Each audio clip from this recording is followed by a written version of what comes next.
Sam Altman, the CEO of OpenAI, is he who he wants us to think he is? You have a baby, you have a new child?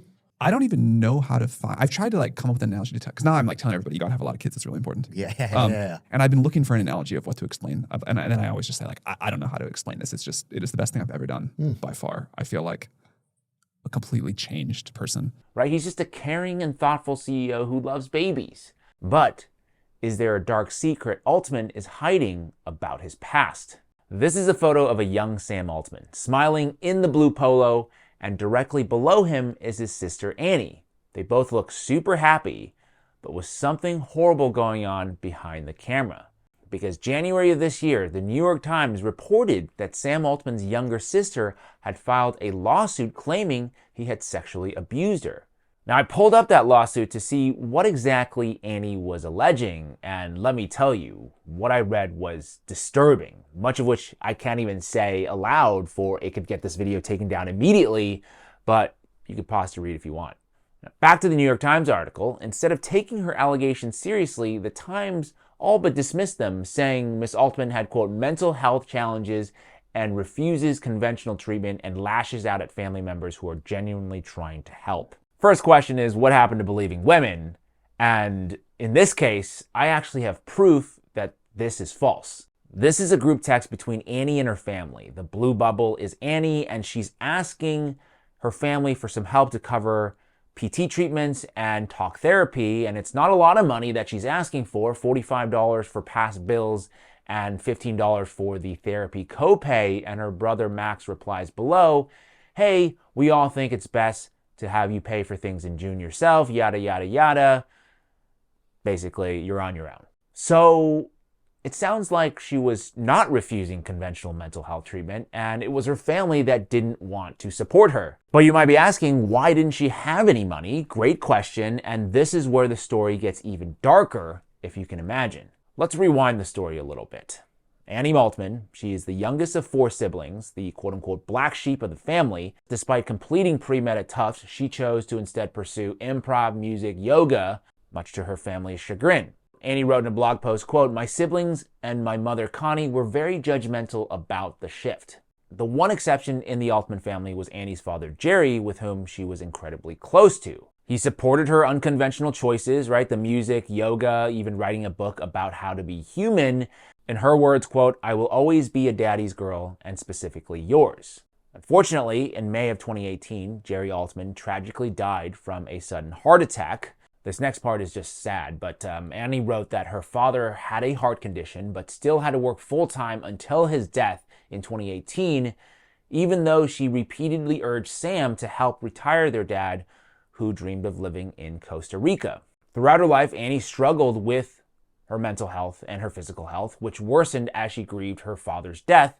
And she shared on social media at the time that she suffered from OCD, anxiety, depression, IBS, eating disorders, which she said stemmed from PTSD. Now, if you had paused to read the allegations against Sam in her lawsuit, you can perhaps infer the source of her PTSD. After her father's passing, Annie alleged that Sam, her other siblings, and her mother, Connie, all hid Jerry's will from her for over a year, until her father's 401k company notified her that she was his primary beneficiary. Here is a copy of that email showing that it wasn't until September of 2019, a year later, that Sam finally gave Annie access to her father's will. Annie then decides to quit her job to focus on her health, expecting that she would receive that money that her father Jerry had left for her. According to Annie, she notified her relatives of this plan, which she described as, quote, a 6-month plan to heal her body. But while filing paperwork, Annie discovered that her mother Connie, though separated from her late father, was still legally married to him and used the surviving spouse option to override his will, blocking Annie from the money. Now, based on a social media post, when Annie went to her family for help, they allegedly told her to just, quote, work harder. She posts publicly about her precarious financial predicament on Facebook, writing, hello, Internet. I've gotten myself into a very difficult position as I've been unable to work as much as I've needed to due to my mental and physical health.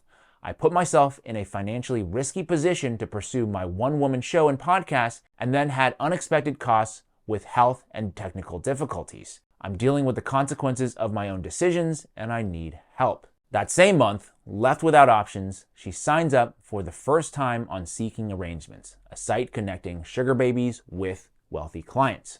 That's right, she was driven into sex work, which is, I think, very different from entering sex work because you enjoy it. And according to Annie, her journey in sex work was a mix of survival, trauma, fleeting empowerment, from her first client's payment immediately covering her overdue bills to dangerous in-person meetings driven by desperation. She endured harrowing experiences while reclaiming her autonomy. She wrote in her blog, quote, "I survived sickness because of survival sex work. Escorting, I'm not at all glad that it happened. I am grateful." Now back to her allegations against her brother Sam. November 13th, 2021 is the first time she posts about it publicly.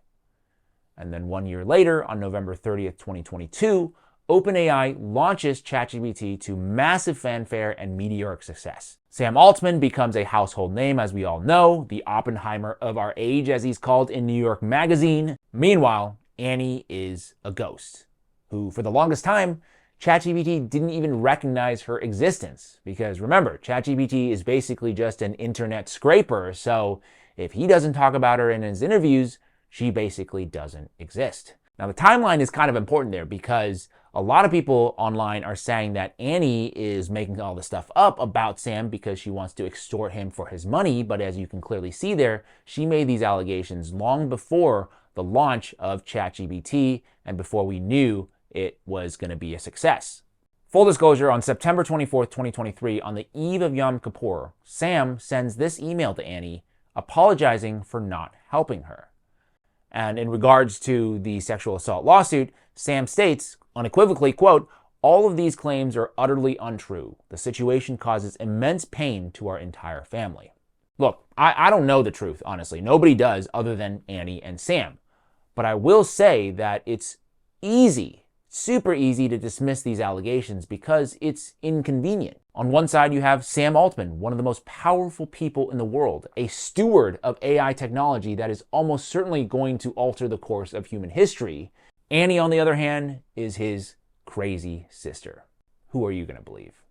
My name is James Lee. This is the 5149 Show. Let me know what your thoughts are about Sam Altman. Do you trust him? Sound off in the comment section below. Also, if you're still here, please just take a quick second to like this video, share it, subscribe to my channel if you haven't done so yet, because the only way, the only chance that we have to check the power of elites is through numbers, strength in numbers. So I appreciate your time, and I'll see you in the next one. I still expect, although I don't know what, and this is over a long period of time, this is not a like next year or, the year after that kind of thing, but over a long period of time, I still expect that there will be some change required to the social contract, given how powerful we expect this technology to be. I'm not a believer that there won't be any jobs. I think we always find new things to do, but I do think like the whole structure of society itself will, be up for some degree of debate and reconfiguration.